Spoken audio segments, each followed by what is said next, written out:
जय हिंद दोस्तों, स्वागत है आपका हमारे YouTube चैनल ग्रेट पाठशाला पर। आशा करता हूं आप सभी लोग अच्छे होंगे।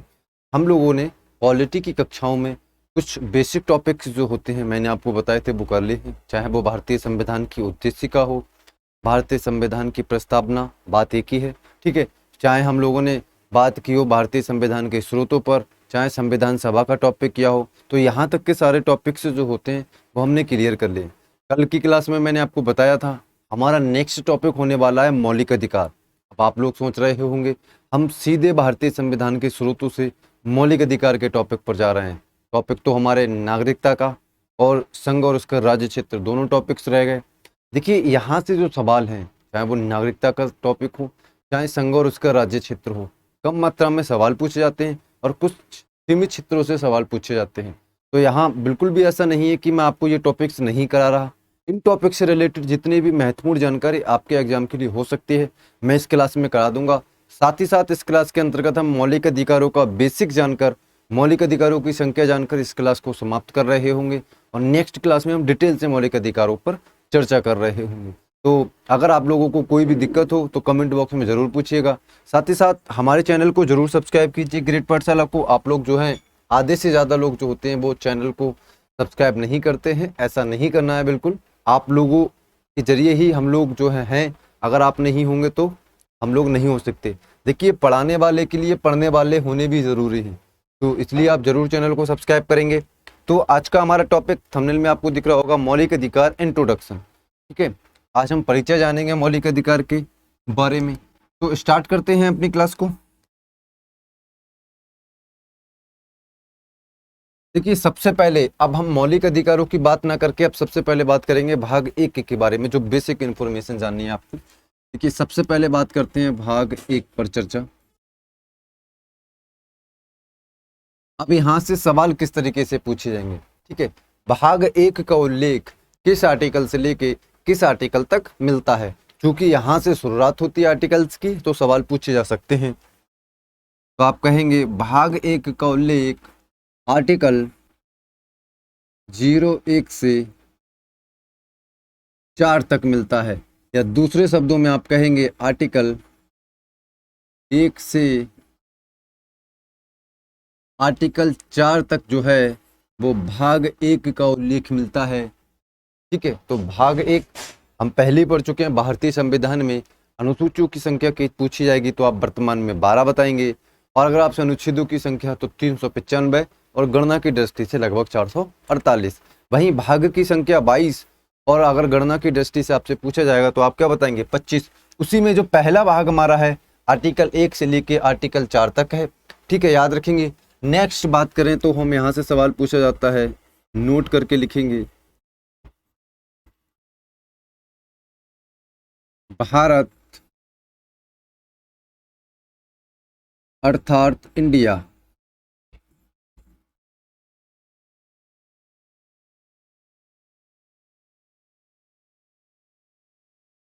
राज्यों का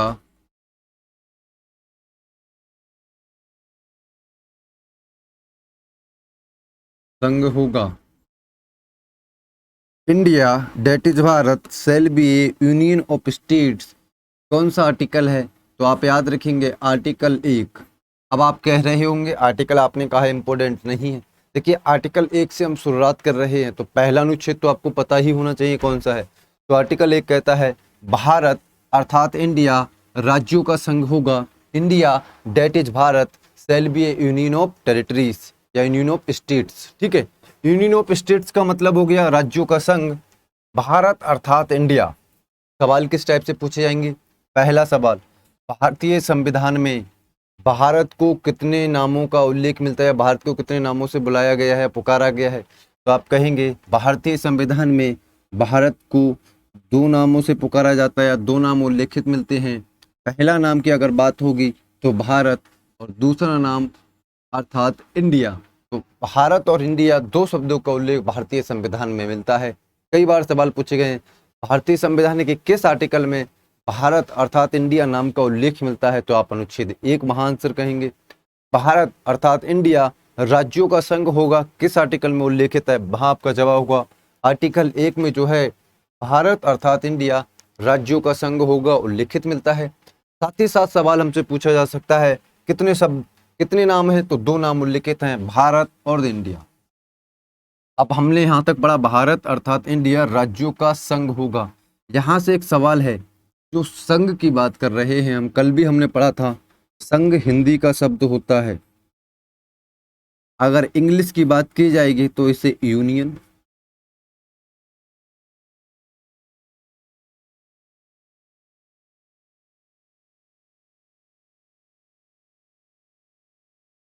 यूनियन या फेडरल। इंग्लिश में हम संघ शब्द के लिए यूनियन शब्द और फेडरल शब्द, दोनों शब्दों का इस्तेमाल जो है वो संघ शब्द के लिए किया जाता है। अब यहाँ से सवाल उठेगा, इंडिया कौन सा शब्द इस्तेमाल करता है? मैंने पहले भी बताया, India that is Bharat shall be a union, that means union शब्द इस्तेमाल कर रहे हैं। हम यूनियन शब्द इस्तेमाल कर रहे हैं जबकि इसका मतलब फेडरल भी होता है। फेडरल शब्द का इस्तेमाल हम क्यों नहीं कर रहे? फेडरल शब्द का इस्तेमाल अमेरिका में किया जाता है। तो आइए जानते हैं यूनियन शब्द के बारे में। देखिए, यूनियन होने का मतलब, अगर राज्य यूनियन है, संघ यूनियन है, तो यहाँ राज्य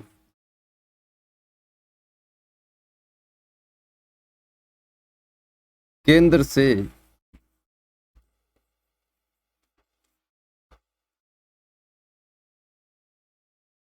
अलग नहीं हो सकते।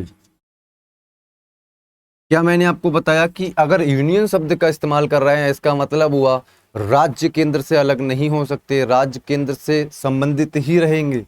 जबकि फेडरल शब्द की बात की जाएगी तो इसका मतलब होता है राज्य केंद्र से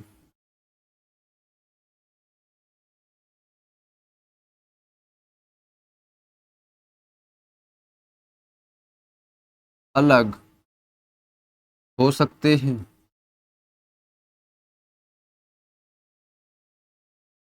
यहाँ मैंने आपको क्या बताया, राज्य केंद्र से अलग हो नहीं हो सकते, जबकि यहाँ राज्य केंद्र से अलग हो सकते हैं। अगर यूनियंस का एग्जाम्पल आपसे पूछा जाएगा तो वहाँ आपका जवाब होगा भारत, इसका एग्जाम्पल है। कनाडा में जो है वो यूनियन शब्द इस्तेमाल किया जाता है। जबकि फेडरल का अगर आपसे एग्जाम्पल पूछा जाएगा तो आप कहेंगे अमेरिका में फेडरल शब्द इस्तेमाल किया जाता है। अमेरिका में राज्य जो हैं केंद्र से संधि या समझौते के द्वारा जुड़े हुए हैं, जबकि भारत के राज्य जो हैं वो किसी संधि या समझौते के द्वारा केंद्र से नहीं जुड़े हुए।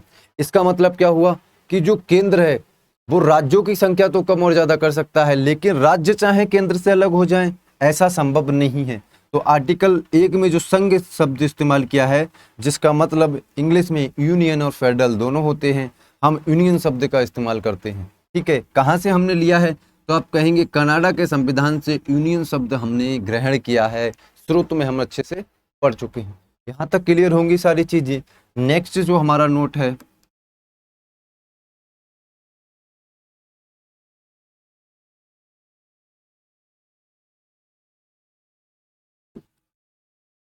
भारत में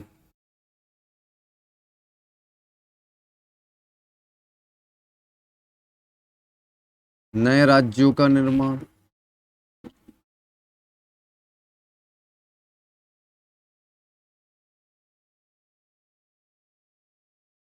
राज्यों की सीमाओं में परिवर्तन,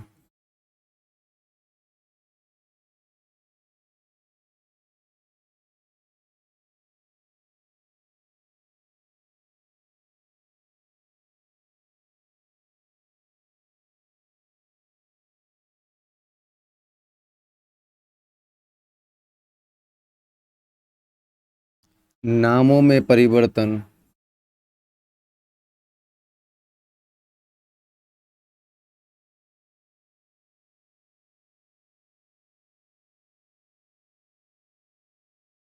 संसद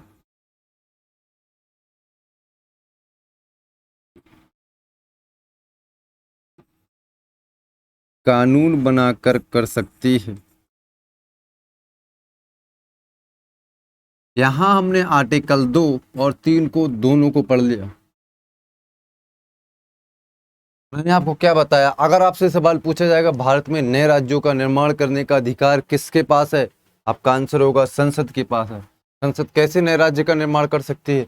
तो आप कहेंगे संसद कानून बनाकर नए राज्यों का निर्माण कर सकती है, उनके क्षेत्रों में परिवर्तन कर सकती है, नामों में परिवर्तन कर सकती है। कौन करेगा? तो आपका आंसर होगा संसद करेगी भैया। ठीक है ना, यहाँ तक सारी चीजें क्लियर होंगी। बहुत अच्छे तरीके से मैं आपको बताऊं, यहाँ मैंने इंपोर्टेंट नोट के रूप में आपको सारी चीजें बता दी। सवाल डायरेक्ट पूछा जाता है, नए राज्यों का निर्माण करने का अधिकार किसके पास है? आंसर आपका क्या होगा? संसद के पास है। संसद को तो आप सभी लोग जानते होंगे। संसद के 3 अंग होते हैं, लोकसभा, राज्यसभा और राष्ट्रपति। लोकसभा की बात की जाएगी, ठीक है, तो आप क्या कहेंगे कि लोकसभा का उल्लेख आर्टिकल 81 में मिलता है और राज्यसभा का उल्लेख आर्टिकल 80 में मिलता है, जबकि प्रेसिडेंट का उल्लेख आर्टिकल 52 में, there shall be a one president of India, article 52 कहता है। जबकि आर्टिकल 79 में संसद का उल्लेख मिलता है, जिसमें कहा जाता है भारत में एक संसद का निर्माण होगा। किन किन से? 3 अंगों से मिलकर, राज्यसभा, लोकसभा और राष्ट्रपति। ठीक है, यहां तक सारी चीजें क्लियर हैं। हम जब पढ़ रहे होंगे टॉपिक्स को तो डिटेल में समझेंगे भा। तो यहां तक सारी चीजें याद रखेंगे, साथ ही साथ याद रखेंगे किया गया यह परिवर्तन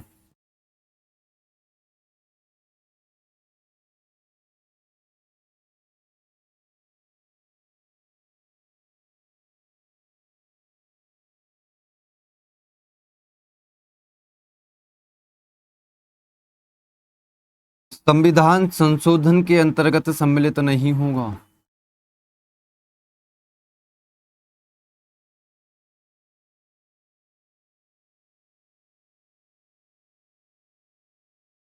मैंने आपको क्या बताया, ये आर्टिकल 4 है, अगर आप याद रखना चाहें।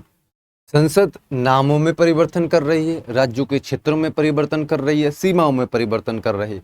तो क्या जो परिवर्तन किया जा रहा है वो संविधान संशोधन किया जाएगा?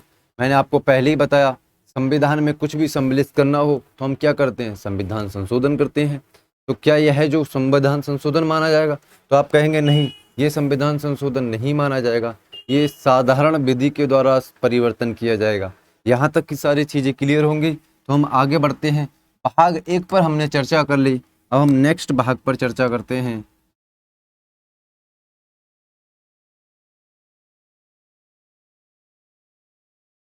भाग 2 किसका उल्लेख मिलता है? तो आप कहेंगे भाग 2 में उल्लेख मिलता है नागरिकता का।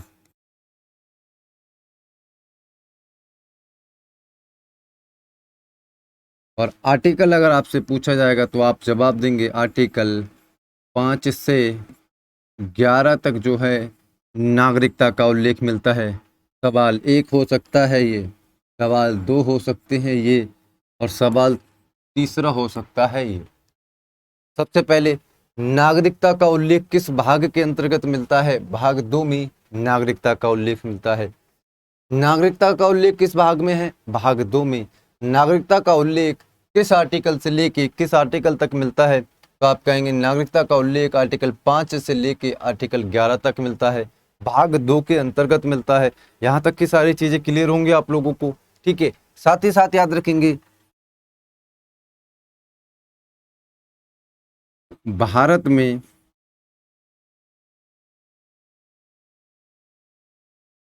एकल नागरिकता है।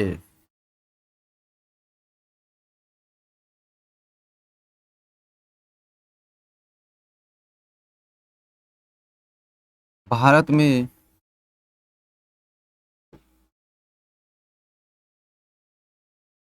एकल नागरिकता, सिंगल सिटीजनशिप,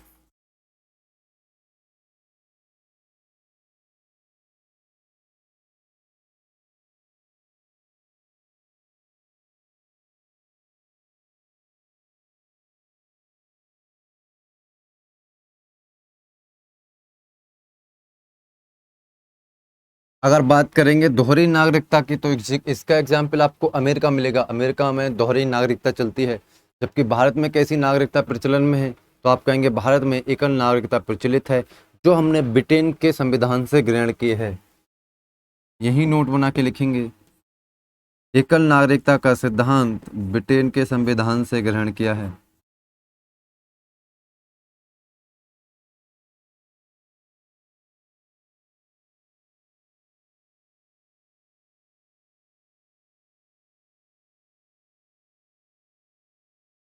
नागरिकता का मतलब है नागरिक होना। अगर आपको किसी भी देश की नागरिकता मिल जाती है तो आप उस देश के नागरिक हो जाते हैं।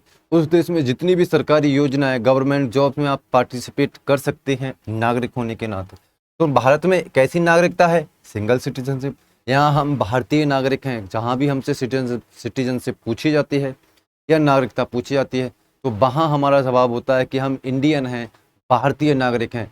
ऐसा नहीं कहते कि हम भारतीय उत्तर प्रदेश बरेली के नागरिक हैं, या भारतीय उत्तर प्रदेश नागरिक हैं, या भारतीय नागालैंड नागरिक हैं, या भारतीय तमिलनाडु नागरिक हैं। हम क्या कहते हैं? भारतीय नागरिक हैं। तो कैसी सिंगल एकमात्र नागरिकता है, किन तो वो कहाँ की है? देश की, इंडियन।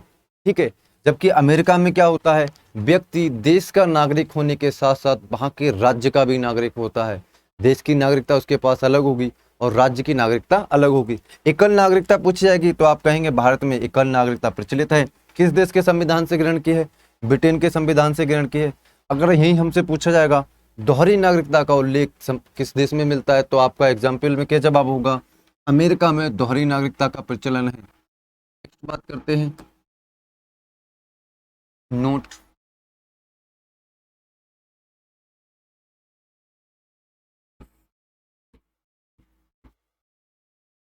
नागरिकता के संबंध में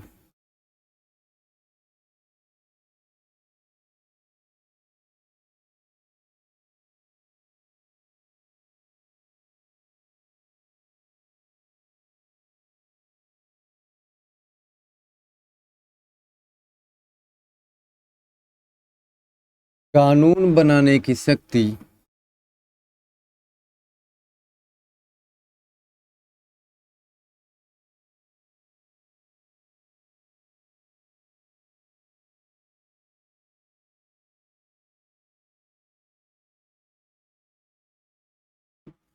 संसद में निहित है।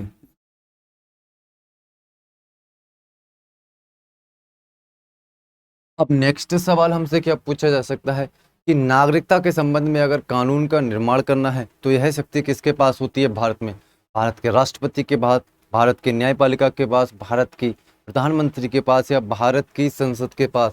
ऐसी स्थिति में आपका जवाब क्या होगा कि नागरिकता के संबंध में कानून बनाने की शक्ति जो है वो संसद में निहित है। ठीक है।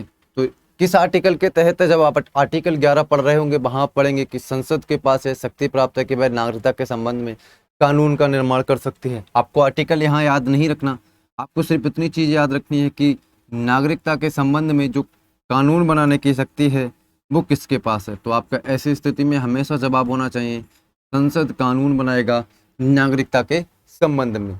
ठीक है। तो ये भाग 2 पर हमने चर्चा की, जहाँ से बेसिक सवाल जो पूछे जा सकते हैं हमारे एग्जाम में। देखिए हमारा ग्रुप डी का एग्जाम है, उस लेवल के हिसाब से जो भी सवाल हमसे पूछे जा सकते हैं यहाँ हमने क्लियर किए हैं।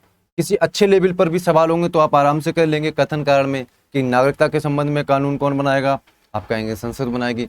भारत राज्यों का क्या होगा? संघ होगा, आप आराम से कर सकते हैं। किस आर्टिकल में? 1 से 4 तक राज्य संघ और उसके भारत और उसके संघ राज्य क्षेत्र का उल्लेख मिलता है। आर्टिकल 1 क्या कहता है? भारत अर्थात इंडिया राज्यों का संघ होगा। फिर नए राज्य का निर्माण, पुराने राज्य के नाम में परिवर्तन, सीमा में परिवर्तन कौन करेगा? संसद कानून बनाकर करेगी। हमने पीछे पढ़ाई है।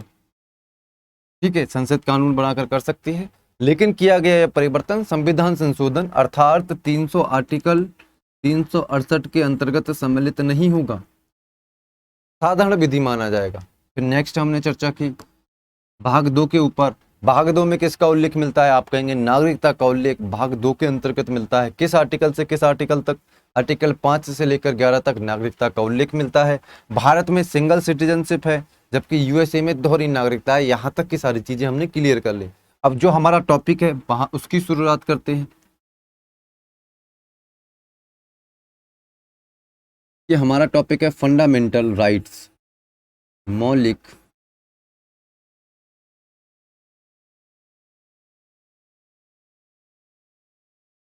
अधिकार, फंडामेंटल राइट्स, FR।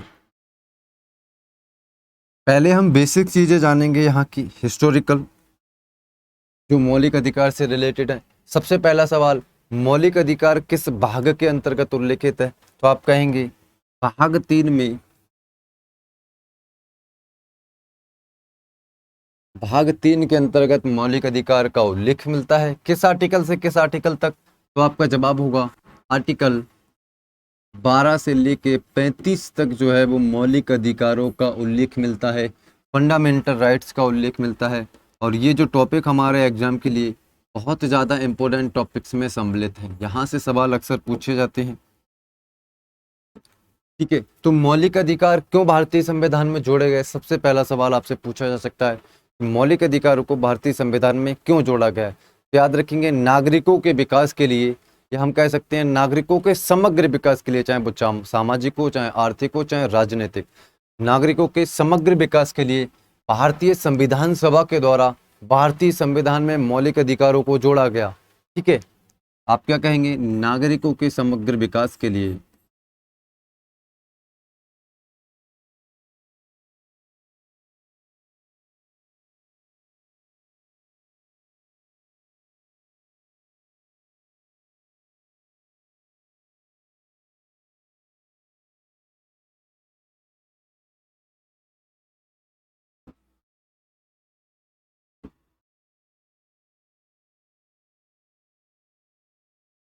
अगर आपसे पूछा जाएगा क्यों मौलिक अधिकारों को जोड़ा है, तो आप सीधे से जवाब दे देंगे कि नागरिकों के समग्र विकास के लिए। समग्र विकास में सभी प्रकार प्रकार का जो विकास होता है वो सम्मिलित हो जाता है, चाहे वो सामाजिक हो, चाहे आर्थिक, चाहे राजनीतिक। यहाँ तक की चीजें क्लियर होंगी। नेक्स्ट जो सवाल पूछा जाता है कि नागरिकों को मौलिक अधिकार सर्वप्रथम किस देश ने दिए थे, या नागरिकता का जो मौलिक अधिकार होते हैं नागरिकों को, उनका जन्मदाता देश किस देश को माना जाता है? याद रखेंगे, मौलिक अधिकारों का जन्मदाता देश नोट करके लिखेंगे।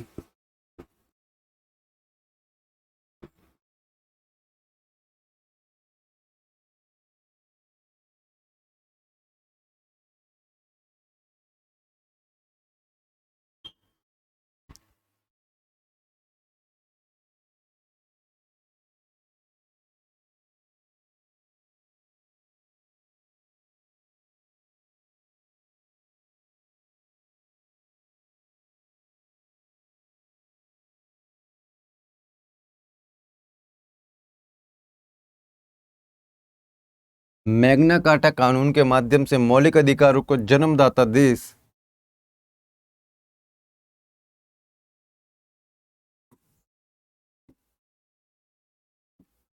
आपको याद रखना है, ब्रिटेन।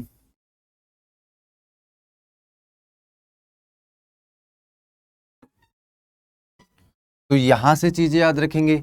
मौलिक अधिकारों को जन्मदाता देश कौन सा है? ब्रिटेन जो है, जिसे हम क्या कहते हैं, यूनाइटेड किंगडम, किसका है? मौलिक अधिकारों का जन्मदाता देश है। यही दूसरा सवाल हमसे पूछा जा सकता है,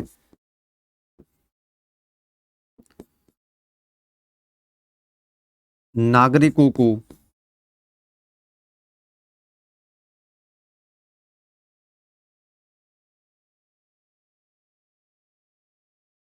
नागरिकों को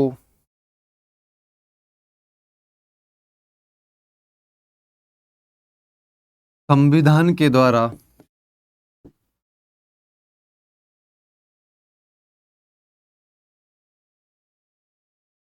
संविधान के द्वारा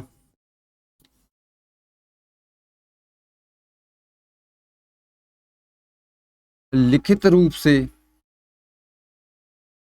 मौलिक अधिकार देने वाला पहला देश।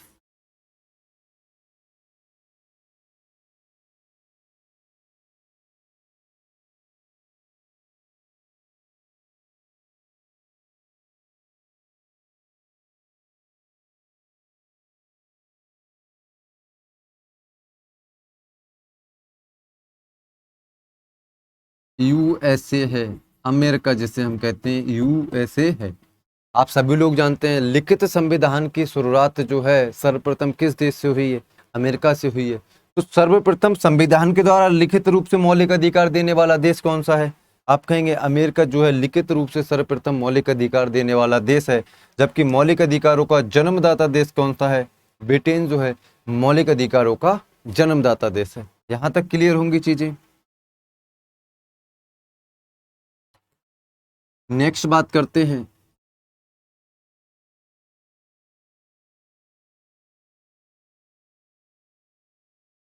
याद रखेंगे शुरुआत में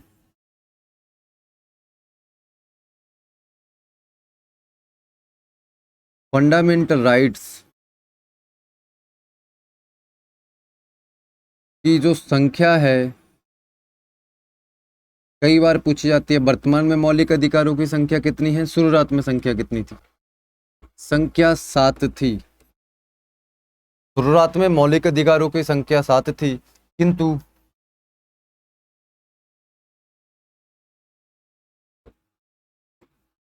44 में संविधान संशोधन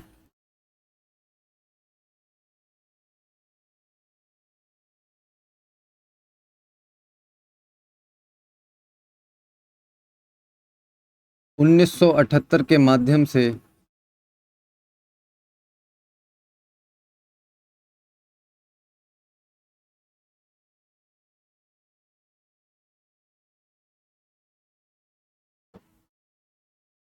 संपत्ति के अधिकार को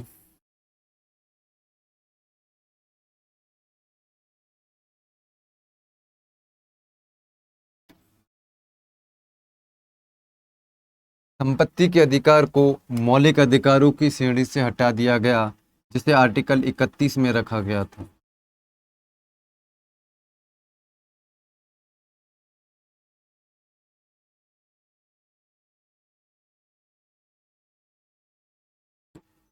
एफआर की श्रेणी से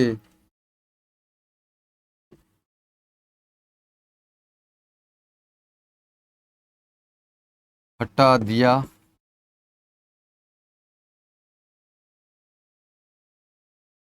गया।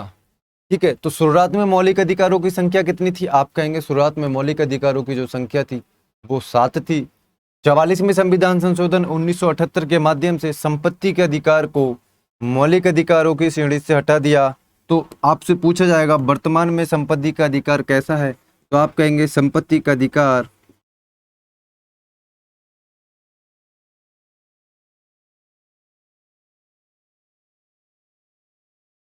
आर्टिकल 301 के अंतर्गत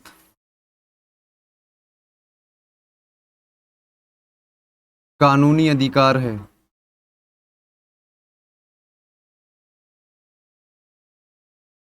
कौन सा अधिकार है? कानूनी अधिकार, लेकिन मौलिक अधिकार नहीं है। मौलिक अधिकार और कानूनी अधिकार में क्या अंतर होता है? अगर मौलिक अधिकारों का उल्लंघन किया जाता है तो आप डायरेक्ट सुप्रीम कोर्ट जा सकते हैं, लेकिन आपके कानूनी अधिकार का उल्लंघन होता है तो आप सबसे निचली कोर्ट में जाएंगे, उसके बाद आप ऊपर की कोर्ट्स में जा सकते हैं। जबकि मौलिक अधिकार का अगर आप उल्लंघन हो रहा है आपके, तो सीधे सुप्रीम कोर्ट जाते हैं। मौलिक अधिकारों का संरक्षण स्वयं न्यायालय को प्राप्त है, आप सभी लोग जानते होंगे। ठीक है, तो संपत्ति का अधिकार आर्टिकल 300 ए, बहुत बार सवाल पूछा जाता है वर्तमान में संपत्ति का अधिकार कैसा अधिकार है, तो आप कहेंगे कानूनी अधिकार है। किस आर्टिकल के अंतर्गत उल्लेखित है? 300 ए आर्टिकल में कानूनी अधिकार है जो संपत्ति का अधिकार, इसका उल्लेख मिलता है। यहाँ तक की सारी चीजें आपके पास क्लियर होंगी, तो आगे बढ़ते हैं।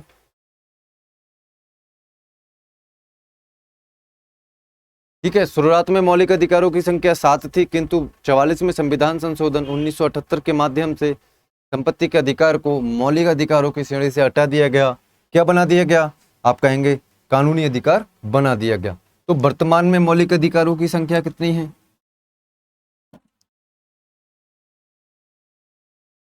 वर्तमान में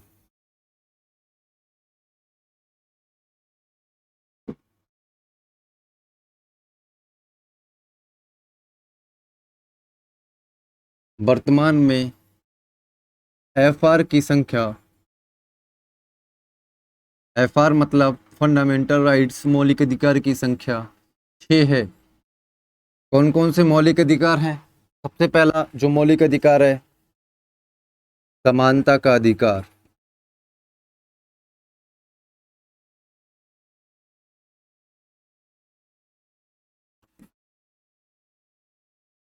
ठीक है, नेक्स्ट अगर हम बात करेंगे तो दूसरा जो हमारा मौलिक अधिकार है वो है स्वतंत्रता का मौलिक अधिकार। स्वतंत्रता का अधिकार लिख लेते हैं।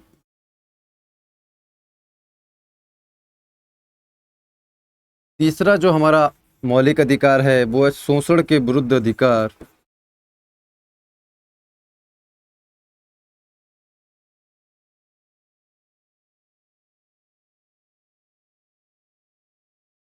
और हमारा नेक्स्ट जो मौलिक अधिकार है धार्मिक स्वतंत्रता का मौलिक अधिकार, धार्मिक स्वतंत्रता का अधिकार। उसके बाद जो हमारा नेक्स्ट आर्टिकल है या नेक्स्ट मौलिक अधिकार है वो है संस्कृति व शिक्षा का अधिकार।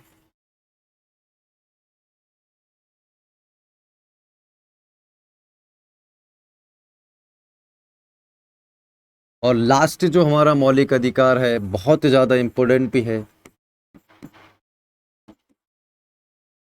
संवैधानिक उपचारों का अधिकार।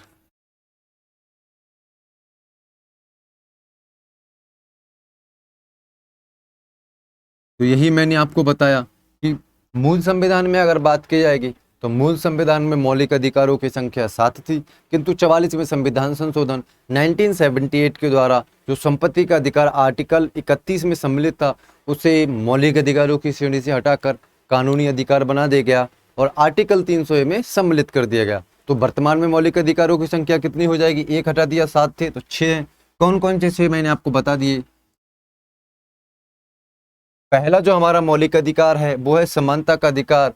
अगर आपसे पूछा जाए किस आर्टिकल से लेके किस आर्टिकल तक, तो आपका जवाब होगा आर्टिकल 14 से लेके आर्टिकल 18 तक जो है समानता के अधिकार, राइट टू इक्वलिटी का उल्लेख मिलता है। नेक्स्ट फिर हमारा जो है स्वतंत्रता का अधिकार, आर्टिकल 19 से लेके आर्टिकल 22 तक जो है वो स्वतंत्रता के अधिकार का उल्लेख मिलता है। जबकि नेक्स्ट जो हमारा आर्टिकल है शोषण के विरुद्ध अधिकार, शोषण के विरुद्ध अधिकार का मतलब हुआ इस किस आर्टिकल में है, तो आप कहेंगे आर्टिकल 23 व आर्टिकल 24 में शोषण के विरुद्ध अधिकार का उल्लेख मिलता है। नेक्स्ट धार्मिक स्वतंत्रता की अगर बात की जाएगी तो आप कहेंगे आर्टिकल 25 से लेके आर्टिकल 28 तक जो है वो धार्मिक स्वतंत्रता के अधिकार का उल्लेख मिलता है। धार्मिक स्वतंत्रता के अधिकार का उल्लेख आर्टिकल 25 से 28 तक। नेक्स्ट हम बात करेंगे तो याद रखेंगे आर्टिकल 29 व आर्टिकल 30 के अंतर्गत संस्कृति व शिक्षा के अधिकार का उल्लेख मिलता है और संवैधानिक उपचारों का अधिकार आर्टिकल 32 में उल्लेखित है। तो यहाँ तक की सारी चीज़ें क्लियर होंगी आशा करता हूँ। तो मैंने आपको बताया मूल संविधान के अंतर्गत 7 मौलिक अधिकार थे, वर्तमान में 6 मौलिक अधिकार हैं।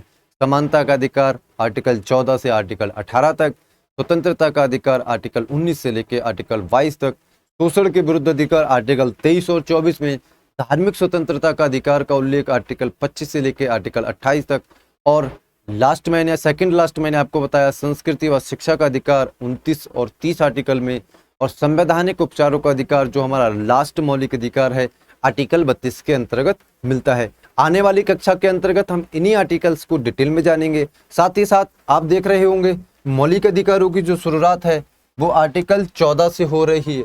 तो हमने क्या पढ़ा था कि भाग 3 के अंतर्गत आर्टिकल 12 से 35, तो जो शुरू के 12 और 13 दो आर्टिकल हैं और लास्ट की जो 34 और 35 आर्टिकल हैं उनके बारे में भी डिटेल में हम नेक्स्ट क्लास के अंतर्गत जान रहे होंगे। तो आशा करता हूं आपको क्लास यहां तक अच्छी लगी होगी। तो एक बार मैंने आपको बता दूं क्या क्या हमने इस क्लास के अंतर्गत किया है। ठीक है, देखिए सबसे पहले हमने आज की क्लास जो रखी है वो मौलिक अधिकारों के इंट्रोडक्शन से रिलेटेड है। सबसे पहले मैंने आपको भाग 1 के बारे में बेसिक इन्फॉर्मेशन दी, फिर नेक्स्ट मैंने आपको भाग 2 के बारे में बेसिक इन्फॉर्मेशन दी, फिर नेक्स्ट मैंने जो हमारा टॉपिक था हमारा उसके बारे में बेसिक इन्फॉर्मेशन दी है। याद रखेंगे अगर आपसे पूछा जाएगा क्या मौलिक अधिकार संशोधनीय है तो आप कहेंगे बिल्कुल संशोधन कर सकते हैं, संशोधन, संसद संशोधन कर सकती है। तो किए गए संशोधन की क्या न्यायिक समीक्षा की जा सकती है, तो आप कहेंगे बिल्कुल न्यायिक समीक्षा की जा सकती है। और जो संशोधन किया है उससे मूल ढांचा प्रभावित नहीं होना चाहिए। मूल ढांचे की संकल्पना मार्च 1973 केशवानंद भारतीवाद से आई। तो पहला सवाल अगर आपसे पूछा जाए मौलिक अधिकारों में संशोधन कर सकते हैं, आप कहेंगे वर्तमान में बिल्कुल मौलिक अधिकारों में संशोधन किया जा सकता है। क्या संशोधन किया गया उसकी न्यायिक समीक्षा मतलब न्यायालय उसकी जांच कर सकता है? तो आप बिल्कुल कहेंगे वर्तमान में मौलिक अधिकारों में किए गए संशोधन की न्यायालय के द्वारा जांच की जा सकती है। और अगर न्यायालय को लगता है कि बनाया गया विधि या कानून मूल ढांचे को प्रभावित करता है, तो अगर मूल ढांचा प्रभावित हो जाएगा तो किया गया संशोधन अवैधानिक घोषित कर दिया जाएगा। ये चीजें भी क्लियर रखेंगे। साथ ही साथ मौलिक अधिकारों की शुरुआत लिखित रूप से सबसे पहले किसने दी है? यूएसए ने। तो मौलिक अधिकार का स्रोत हमने कहां से ग्रहण किए हैं? याद रखेंगे, मौलिक अधिकार हमने यूएसए के संविधान से ग्रहण किए हैं। ये भी चीज याद रखेंगे। नेक्स्ट मैंने आपको बताया फिर कि 44वें संविधान संशोधन के द्वारा एक मौलिक अधिकार को कानूनी अधिकार में परिवर्तन कर दिया गया। फिर नेक्स्ट मैंने आपको मौलिक अधिकारों की संख्या के बारे में और आर्टिकल्स के बारे में डिटेल से बताया है। तो आशा करता हूँ क्लास आपको अच्छी लगी होगी। क्लास अच्छी लगी हो लाइक करें, शेयर करें और अपने दोस्तों में शेयर करें। देखिए, आप अपने लक्ष्य की प्राप्ति के लिए जरूर मेहनत करिए अच्छी से, ठीक है, क्योंकि वक्त किसी के लिए नहीं रुकेगा, वो अपने समय से चलता रहता है। तो अगर कोई भी डाउट हो आपको इस क्लास से रिलेटेड तो कमेंट बॉक्स में जरूर पूछिए। अन्य टीचर्स की भी क्लासेस में अगर आपका कोई भी डाउट होता है तो आप जरूर उन क्लासेस में पूछिए। देखिए, आप पूछेंगे नहीं, आप किसी की कमी को नहीं बताएंगे, आप कोई भी आप सजेशन नहीं देंगे, तब तक चीज़ों में परिवर्तन नहीं होता है, चीज़ें अपने रूप में चलती रहती हैं। तो कोई भी आपको प्रॉब्लम हो जरूर कमेंट बॉक्स में बताइए। इसी के साथ इस क्लास को आज समाप्त करते हैं। नेक्स्ट क्लास को हम मंडे के अंतर्गत नेक्स्ट टॉपिक के साथ मिलेंगे। Thank you. जय हिंद।